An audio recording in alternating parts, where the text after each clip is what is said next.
attaché à la croix pour moi, attaché à la croix pour moi. Il a pris mon péché, il m'a délivré, attaché à la croix pour moi.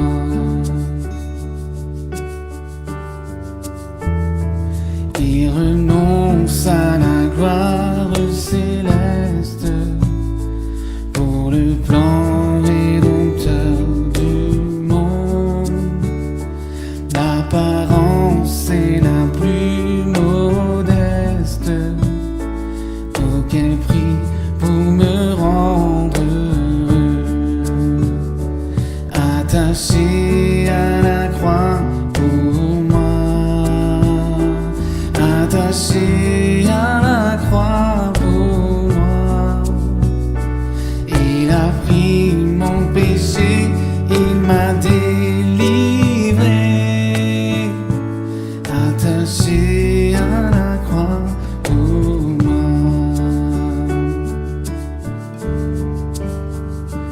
M'a traité innocent pour ma vie, pour mes iniquités brisées et chargé de mes maladies. Il mourut pour guérir, sauver, attaché à la croix pour moi, attaché à la croix pour moi. Il a pris mon péché, il m'a délivré, attaché à la croix pour moi.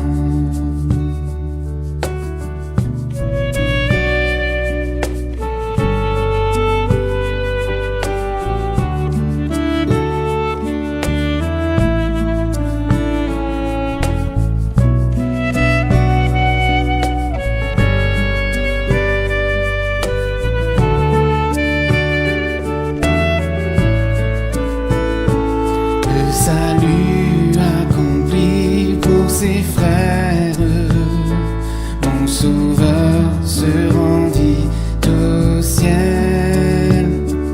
Il revient au profond mystère, mon bonheur sera éternel, attaché à la croix pour moi, attaché à la croix pour moi. Il a pris mon péché, il m'a délivré, attaché à la croix pour moi, attaché à la croix pour moi, attaché à la croix pour moi. Il a pris mon péché, il m'a délivré,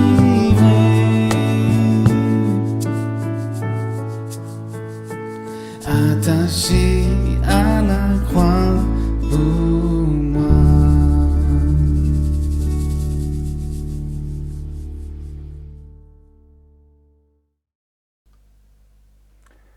Bonjour pour cette nouvelle étude avec aujourd'hui un titre qui pourrait être un peu provocateur. La fidélité récompensée, vraiment? La fidélité au sens de la justesse. Il semblerait qu'aujourd'hui, dans le monde dans lequel nous sommes, plus tu es pire, mieux tu es. Autrement dit, comme le faisait le roi David dans une réflexion dans les psaumes, il disait, il semblerait que le mauvais prolifère, prospère, et qu'il devienne de plus en plus riche, le mauvais riche, et que celui qui est honnête, cela ne paye pas. Nous allons voir qu'aujourd'hui, au travers d'une parabole curieuse et abordée d'une manière très fine de la part de Jésus, on va nous encourager à la fidélité sur le long terme, et que cela, ça paye. Je vous propose de commencer par prier. Seigneur, merci pour ta parole. Aide-nous à la rendre claire les uns pour les autres. au nom de Jésus-Christ. Nous te prions aussi encore une fois aujourd'hui pour tous ceux qui nous regardent, pour tous ceux qui nous écoutent, pour toutes les personnes, Seigneur, qui sont désireuses de connaître ta face. Aide-nous, Seigneur, à dire des choses justes et ne pas abuser, Seigneur, de ta parole, mais au contraire, d'y être parfaitement adapté. Au nom de Jésus-Christ. Amen. Oui, nous allons prendre aujourd'hui un texte qui est un peu difficile dans sa première lecture, et vous verrez que si on lit attentivement ce texte, cela est beaucoup plus simple. Luc 16, nous lirons les versets 1 à 15. Luc 16, versets 1 à 15. Et voici une autre parabole que Jésus raconta à ses disciples. Un grand propriétaire avait un gérant. On vint rapporter au maître qu'il gaspillait sa fortune. Celui-ci le fit appeler. « Qu'est-ce que j'apprends à ton sujet, lui dit-il. Tu vas me présenter tes livres et me rendre compte de ta gestion, car c'est bien fini, tu ne peux plus rester à mon service. » Le gérant se dit « Qu'est-ce que je vais faire, puisque mon maître m'enlève la gérance de ses biens? Travailler comme ouvrier agricole, je n'en ai pas la force. Me mettre à mendier, j'en aurai honte. Ah, je sais ce que je vais faire pour trouver des gens qui me recevront chez eux lorsque j'aurai perdu ma place. » Là-dessus, il fait venir séparément tous les fermiers de son maître. Il dit au premier, « À combien se monte le fermage que tu dois à mon maître ?»« 40 hectolitres d'huile d'olive, lui répondit celui-ci. « Voici ton contrat de fermage, lui dit le gérant. Assieds-toi là, dépêche-toi et inscris 20 hectolitres.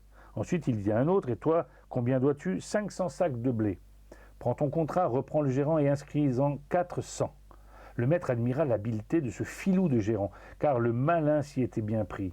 En effet, ceux qui vivent pour ce monde sont généralement plus avisés que les enfants de la lumière, et ils agissent de façon plus conséquente dans la conduite de leurs affaires et dans les relations avec leurs semblables. Est-ce que Jésus est en train d'encourager à la magouille, à la tricherie? Nous allons y revenir dans un instant, car il faut lire la deuxième partie de cette parabole. Eh bien moi je vous conseille, si vous avez de ces richesses, toujours plus ou moins entachées d'injustice, utilisez-les pour vous faire des amis. Ainsi le jour où tout glissera de vos doigts, ils vous accueilleront dans la patrie éternelle. Si quelqu'un est fidèle dans les petites choses, on peut aussi lui faire confiance pour ce qui est important. Mais si quelqu'un n'est pas fidèle dans les petites choses, il ne l'est pas non plus pour ce qui est important. Si donc vous n'avez pas été fidèle dans la gestion des richesses injustes, que voudrez vous confier les véritables? Si vous n'avez pas été fidèle dans la gestion du bien d'autrui, qui vous confiera celui qui vous est destiné comme propriété personnelle? Aucun serviteur ne peut servir en même temps 2 maîtres. En effet, ou bien il détestera l'un, ou il viendra l'autre, ou bien il sera entièrement dévoué au premier, ou il sera l'autre. Si vous pouvez servir en même temps, en même temps, les travailleurs qui peuvent sortir à l'avant, les camions et pour nous aider en ligne. Nous exerçons toujours les activités qui vont se passer que des saints, les éditions, les yeux connus, les constructeurs, et toute une formation de la Le texte est particulièrement dur, il est particulièrement difficile. Nous allons le reprendre ensemble, et je vais encore vous rappeler de la position. Il semblerait que les faire dans le moment où nous sommes, vous avez vu, que vous dire, voilà, les magouilles, voilà, facilement, et vous, vous êtes honnête, moins de soucis, moins de soucis, vous voilà, écarté complètement de la règle de Dieu, et voilà, pénalisé. Le texte est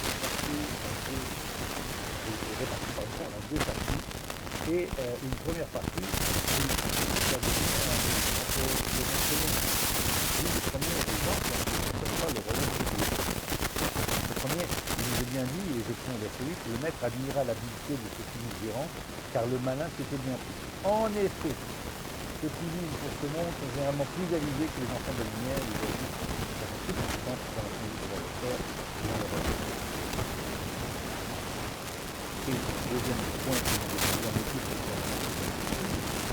celui qui se trouve au verset 14 et 15. En entendant toutes ces recommandations, les pharisiens qui étaient prêts à sortir avant ricanèrent et tenaient Jésus en vie. Il leur dit, vous autres, vous êtes des intellectuels à partir de ça, et vous Simon, et vous connaissez les conducteurs, c'est en haute estime parmi les hommes, Dieu l'a empereur. Bon, ici, la parabole est donnée devant un public. Voilà, justement, et dans ce public, il y a en particulier des pharisiens, des hommes de foi, des expressions de Dieu, qui sont en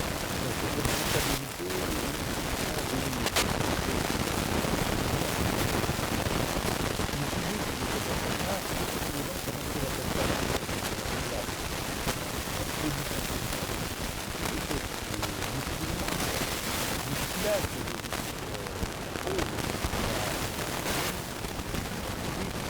va les déranger. Donc, vous trouvez des situations où les risques ils perdent leur place. Et ils vont tout faire pour la garder en prenant les risques de la manière de faire les choses. Mais revenons à la première question. Un mauvais intendant, Jean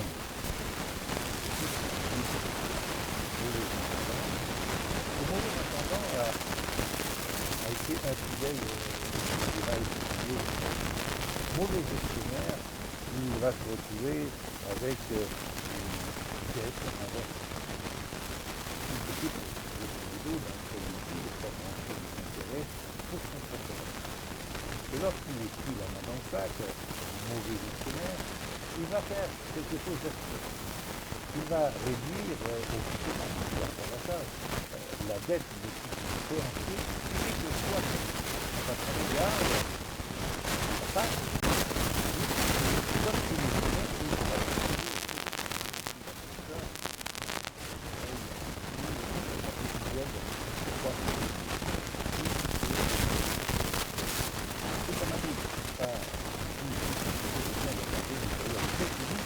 de le mettre à dire à l'appliquer selon lui.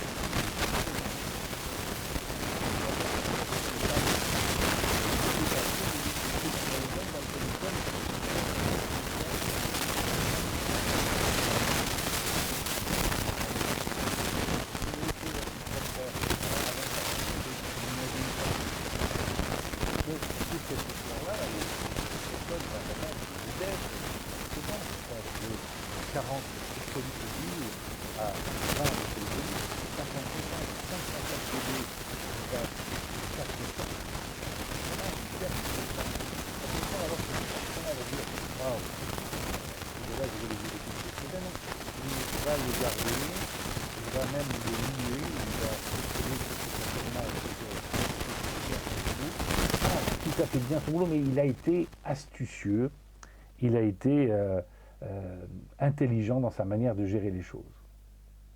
Et il retourne, après cette explication, il retourne vers les autres personnes qui sont là, qui sont présentes, en particulier les pharisiens, mais aussi tous les juifs qui écoutent cette parabole.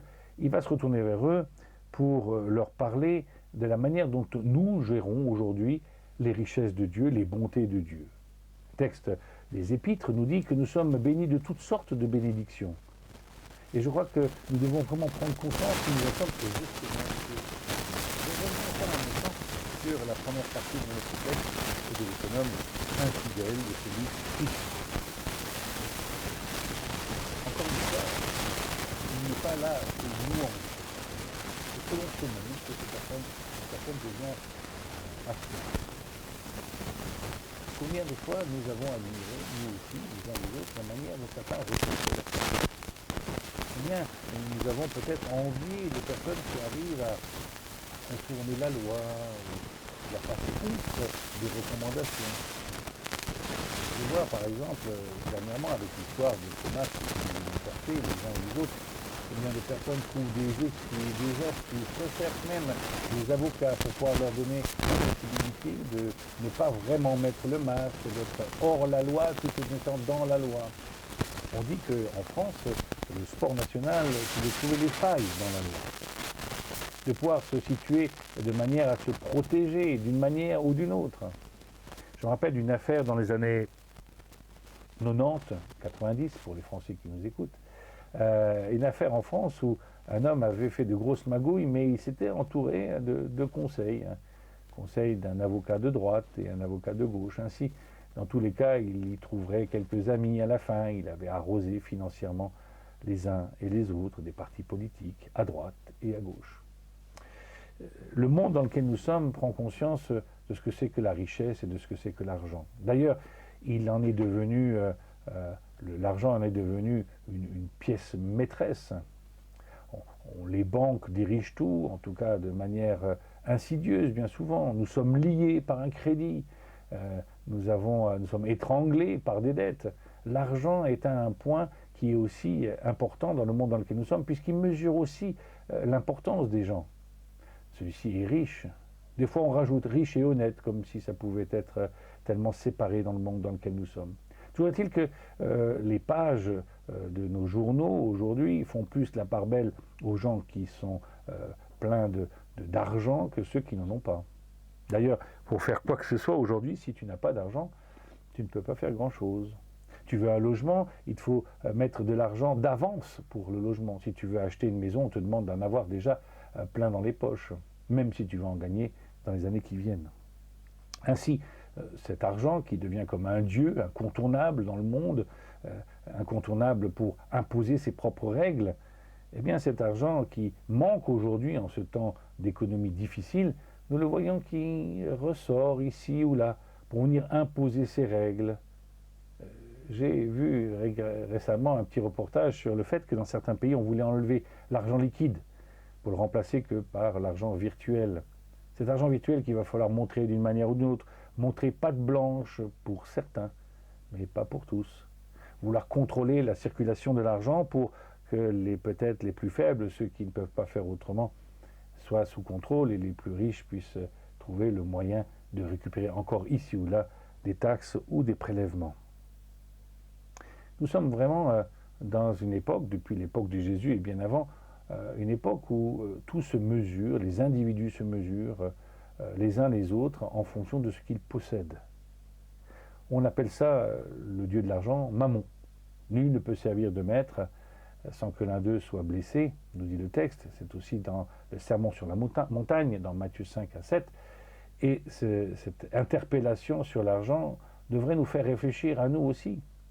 Est-ce que ce que nous possédons, l'argent en soi, peut être bon, mais c'est la manière dont on l'utilise qui fait de l'argent quelque chose de bon. Sinon, si nous le thésaurisons, si nous l'amassons, il est plutôt source de différenciation, de disparité, de discrimination. C'est pour ça que le texte commence par l'esprit de ce monde. Dans le monde dans lequel nous sommes, fais ce que tu veux, on verra bien, c'est le plus riche qui aura le dernier mot.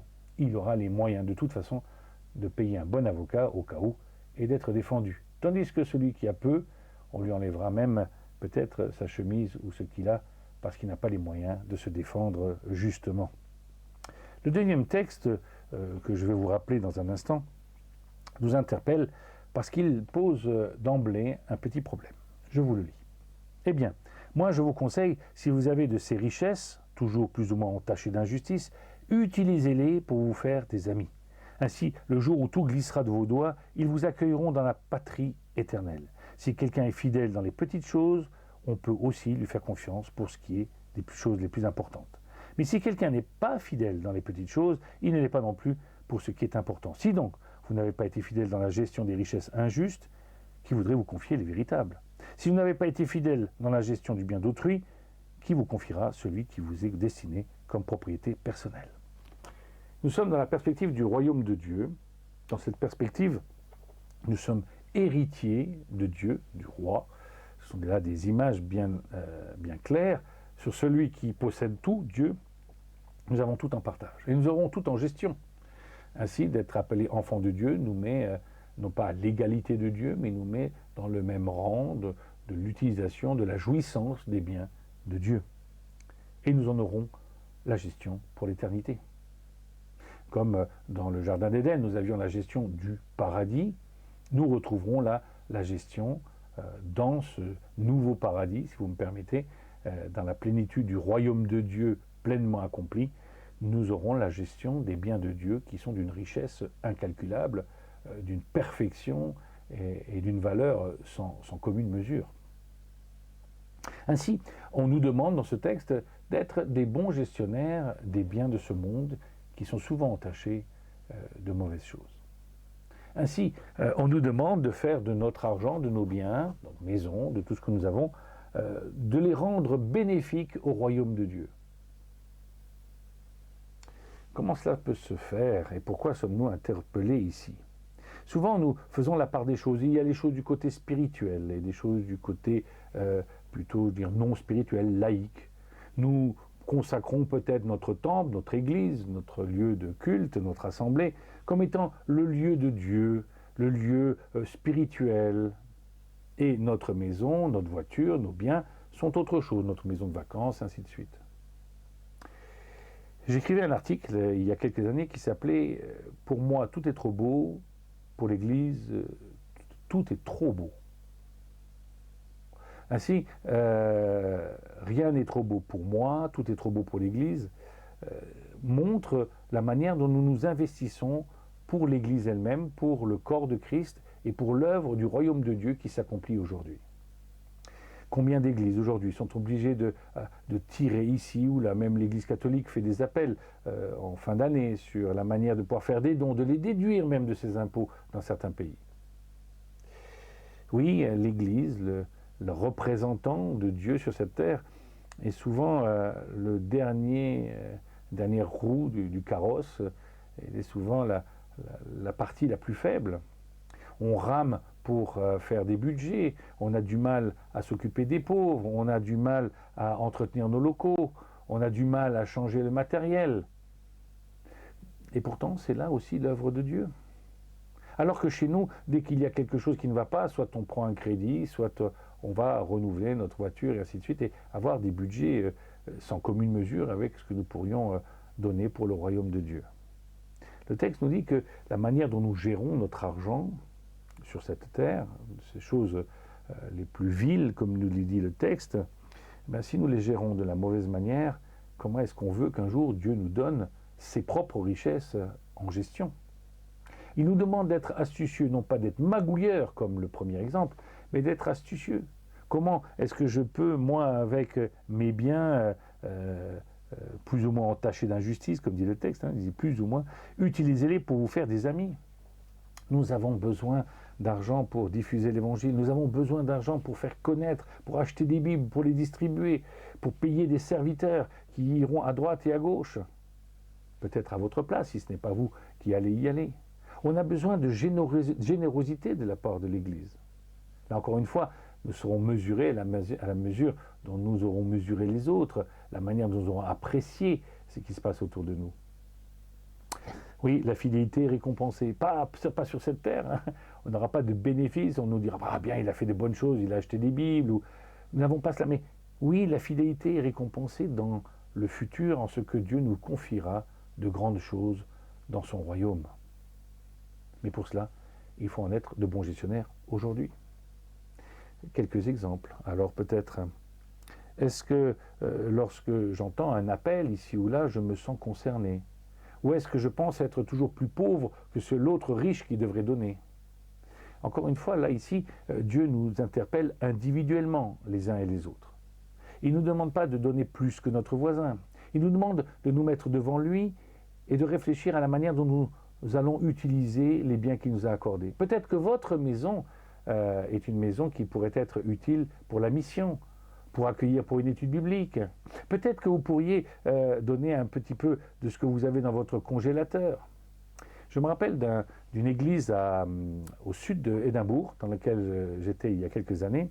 Il y avait un énorme congélateur, et tous les dimanches, il y avait la possibilité pour ceux qui voulaient de manger à l'église. Il y avait toujours quelques pauvres qui traînaient par-ci par-là, mais aussi des personnes qui étaient là pour encadrer les plus fragiles, des étudiants aussi qui ne mangent pas toujours à leur faim. Et il y avait des familles aussi, monoparentales ou pas, mais qui étaient au chômage. Et donc au début du culte, on disait aux gens, restez, il y aura toujours à manger pour vous. Et comment était alimenté cet énorme congélateur qui était dans la salle, au fond de la salle de culte, dans la cuisine? Eh bien, il était alimenté parce que tous les dimanches, des gens préparaient pendant la semaine des tomates farcies, des courgettes, un rôti.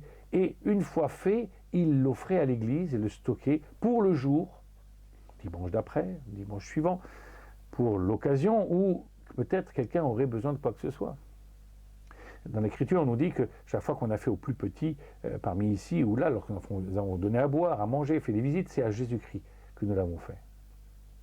Ce que nous avons comme bien n'est pas comme destination première de nous servir nous, mais de servir l'œuvre de Dieu. L'Église ne consiste pas aux 4 murs que nous avons le dimanche, c'est votre maison, c'est la maison de vos enfants, c'est votre voiture, ce sont tous vos biens qui peuvent servir. Un monsieur, dans une des églises où j'ai servi il y a quelques années, avait acheté avec son épouse une voiture avec 9 places. Et ce monsieur n'avait que 2 enfants, bas âge. Je dis, mais pourquoi tu as acheté une voiture de 9 places? Pour pouvoir la prêter, pour que les groupes de jeunes puissent sortir le week-end. Était-il riche particulièrement? Non. Mais il avait arrangé son budget pour que son bien, ce qu'il possède, puisse être à la disposition de Dieu. Mais je me rappelle aussi d'autres situations où des parents avaient peur que leurs enfants viennent chez nous à la maison. Vous comprenez, ils sont turbulents, ils pourraient casser quelque chose. Mais si quelque chose est cassé dans la maison, ce n'est pas grave. Si ma maison sert et accueille les enfants de Dieu et les futurs enfants de Dieu. Ce souci que nous devons avoir, que nous avons vu la semaine dernière avec le fils prodigue, le père qui attend, le fils aîné qui ne se réjouit pas de cette famille de Dieu qui grandit, et continue à être illustré dans ce chapitre 16. Nous sommes souvent plus attachés à nos biens qu'à la mission de Dieu. Ce que j'ai, je le dois à Dieu. D'ailleurs, c'est une petite remarque qu'on me fait souvent. Pourquoi est-ce que nous prions avant de manger? Pourquoi est-ce que nous remercions Dieu? Parce que tout est grâce. Et si tout est grâce, alors mon repas peut être aussi reconnu comme une grâce de Dieu, même si j'ai travaillé, que j'ai acheté les ingrédients. Tout est grâce de Dieu. Et cette grâce-là, je dois la rendre en abondance, la multiplier en la mettant à la disposition de mon prochain. Essayons d'aller plus loin pour les quelques minutes qui nous restent. Le public qui écoute, c'est un public de pharisiens, de religieux, de gens qui sont bien vus pour la plupart. Vous autres, vous êtes des gens qui veulent se faire passer pour des saints aux yeux de tout le monde, mais Dieu connaît le fond de vos cœurs. Ce qui est en haute estime parmi les hommes, Dieu l'a en horreur. Lorsque vos biens matériels deviennent plus importants que votre mission pour Dieu, lorsque ce que vous possédez devient plus précieux que votre honneur devant les autres, autrement dit, lorsque vous préférez étaler vos richesses plutôt que d'étaler votre salut devant les autres, il y a certainement un problème. Ça ne veut pas dire qu'on doit dire n'importe quoi, n'importe comment. Ça ne veut pas dire qu'on doit prêter et mettre à disposition tout ce que nous possédons n'importe comment. Mais cela veut dire que nous devrions être comme ces premiers chrétiens, Acte 2, 42, qui étaient prêts à tout mettre en commun afin qu'il n'y ait pas de différence entre eux. Ne pas être comme ceux de Corinthe, qui alors qu'ils prennent le repas du Seigneur, certains s'empiffrent alors que d'autres manquent de quoi manger. Je me pose vraiment cette question sur moi-même. Bien sûr, je possède quelques affaires. Est-ce que je suis prêt à les mettre à la disposition des autres? Encore une fois, là, plein d'exemples. Quand j'étais plus jeune, où des moniteurs venaient me chercher avec leur voiture, faire des kilomètres pour me ramener au groupe de jeunes, et je suis au bénéfice de cela. Des personnes âgées qui, elles, se sont intéressées à moi, ont pris du temps pour m'offrir des vacances. Qui m'a offert 15 jours ici, l'autre m'a offert mon stage de BAFA, parce que nous n'avions pas les moyens à la maison. Il est vraiment important de comprendre que lorsque Dieu nous dit qu'avec les richesses de ce monde entachées, les richesses injustes dans certaines traductions, nous pouvons faire du bien, c'est que nous devons aller au-delà de ce que le monde a produit. De quelque chose de mauvais, en faire quelque chose de bon, parce que nous le mettrons au service de Dieu. Nous allons conclure. Comment est-ce que je peux comprendre maintenant ce texte pour moi-même? Est-ce que c'est un appel à faire des dons? On va faire passer là le numéro de compte bancaire de l'Église ou que sais-je. Oui, vous pouvez continuer à alimenter le compte de l'Église, vous pouvez continuer à alimenter vos églises, les œuvres que vous connaissez. Mais faites-le non pas dans l'intention de vous décharger financièrement ou vous donner bonne conscience, mais comme étant une partie de l'engagement spirituel que vous faites. Mettre son argent, ses biens, sa maison, son temps à la disposition de Dieu, c'est un gain pour l'avenir, car nous voulons être et devenir chacun des gestionnaires de l'œuvre de Dieu pour l'éternité. Il y a vraiment une récompense à la fidélité envers Dieu. Elle n'est pas pour aujourd'hui, certes, mais elle est assurée pour l'avenir. Prendre du temps pour servir Dieu dans l'Église, pour peut-être accompagner l'un ou l'autre, devenir le parrain ou la marraine d'un jeune qui serait dans le besoin spirituel ou matériel. Toutes ces choses-là sont des choses bien concrètes. Alors vous me direz, oui, mais j'ai déjà pas assez pour vivre. Mais de toute façon, Dieu ne nous demande pas de donner au-delà de ce que nous possédons. Il nous demande de mettre à disposition ce que nous avons, puisque nous sommes bénis de toutes sortes de bénédictions. Nous avons peut-être des livres, des choses qui ne servent pas chez nous. Mettons-le à la disposition des autres, prêtons-le, passons-le de maison en maison. Vous avez peut-être des biens qui semblent être secondaires, sans valeur, mais qui peuvent devenir d'une grande valeur. Je me souviens d'un monsieur qui a offert un vélo à quelqu'un. Vous dites un vélo, c'est pas grand-chose, mais ça a rendu une certaine autonomie à certains. Il y a d'autres personnes qui ont pu offrir un repas. Je me souviens même de toute une équipe de chefs d'entreprise qui ont participé à soutenir le voyage de jeunes qui partent en vacances. Ne pensez pas simplement à l'aspect spirituel du dimanche matin. Ne pensez pas simplement à une ligne budgétaire dans une église. Pensez à un objectif global, celui de faire connaître le royaume de Dieu. Car tout l'objectif de tout cela, ce n'est pas de vous libérer votre conscience ou de vous donner bonne conscience. C'est simplement de participer à l'œuvre qui commence aujourd'hui et qui s'achèvera avec pour vous la gestion des biens de Dieu pour l'éternité dans le paradis terrestre qu'il va nous donner. Moi, j'attends ce moment-là. J'ai des fois du mal avec les biens que je possède. Comme dirait, certaines choses semblent avoir plus de valeur que d'autres. Et alors ?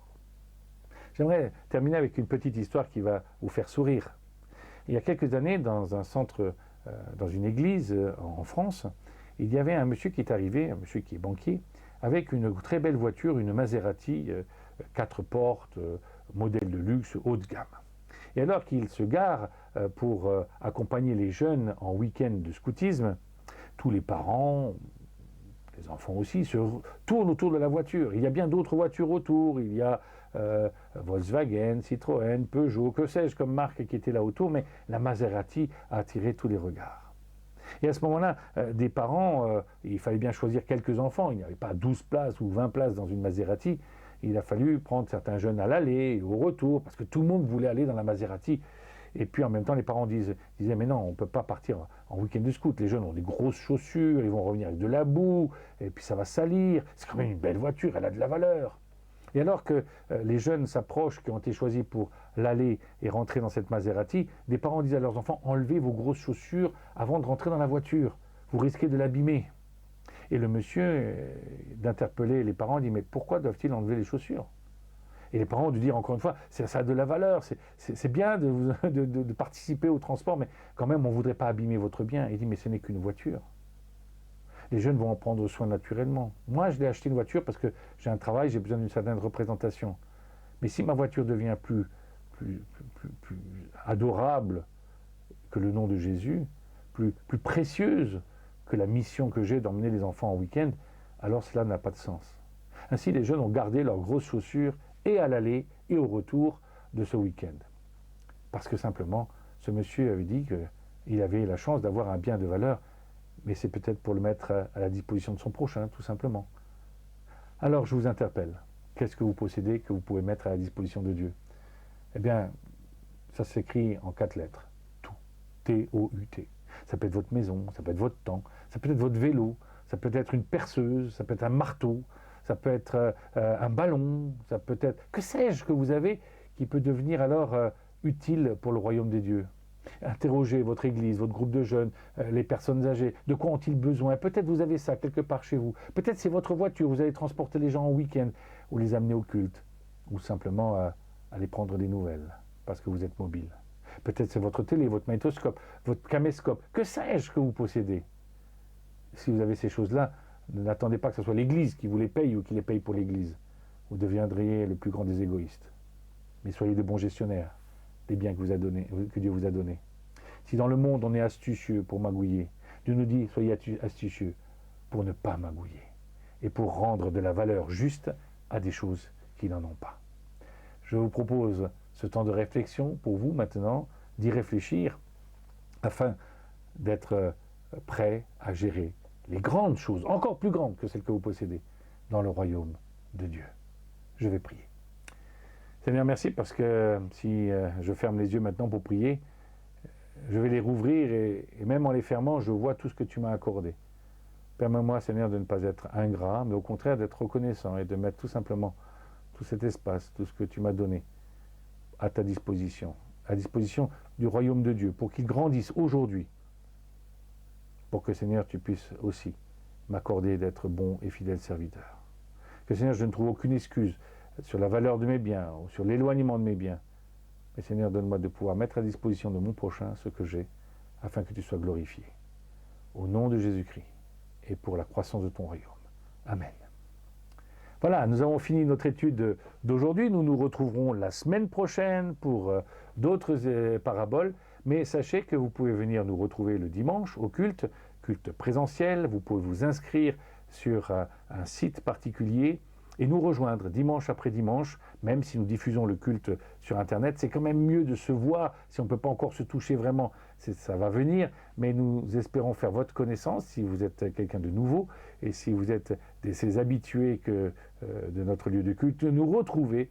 Nous espérons en tout cas prochainement faire ou aménager une espèce de repas, de barbecue avec les distanciations qu'on nous demandera à ce moment-là, mais avec la sécurité qu'on nous demandera, mais d'être ensemble dans un même espace, à partager les biens que Dieu nous a donnés, les mettre en commun.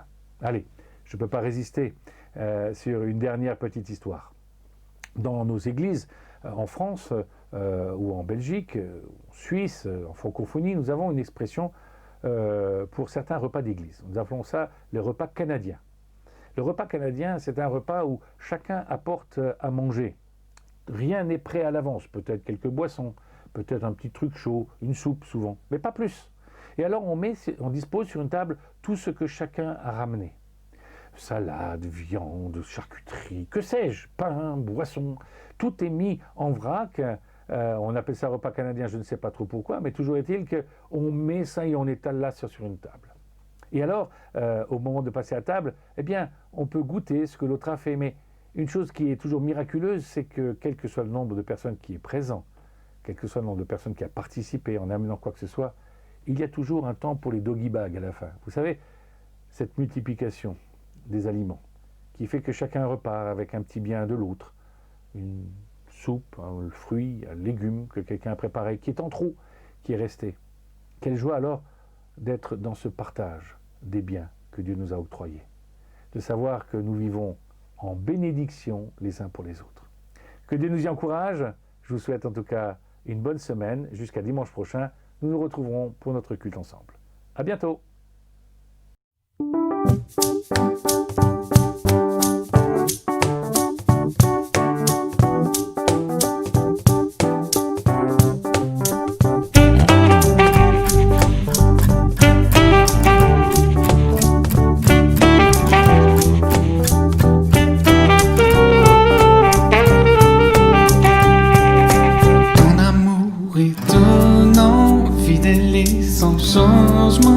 Ton amour est un roc solide sous mes pieds.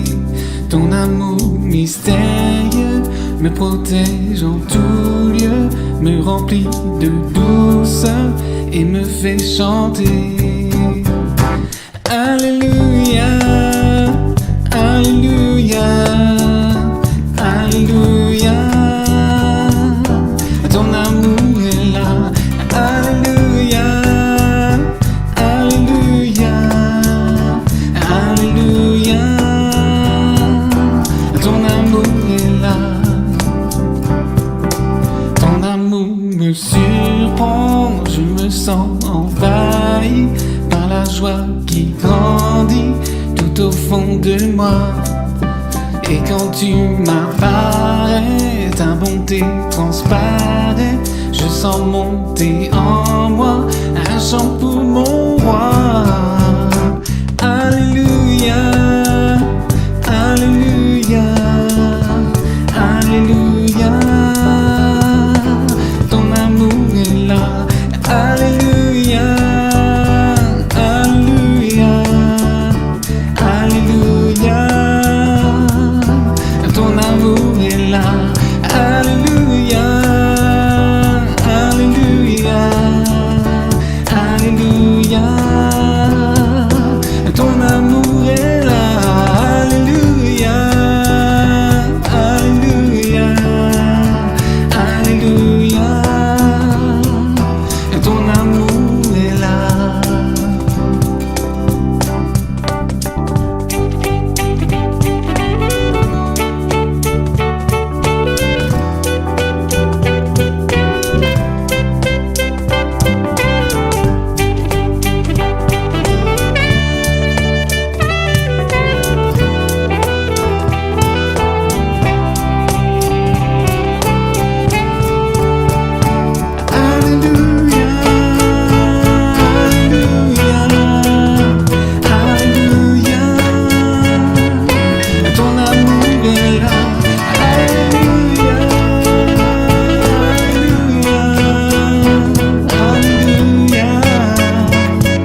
amour est là.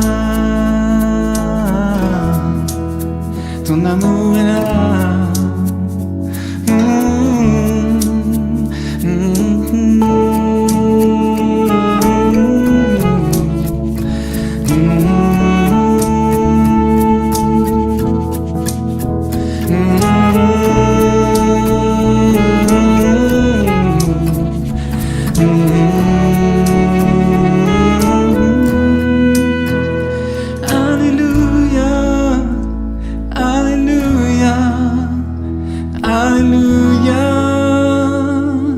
Ton amour est là, alléluia, alléluia, alléluia.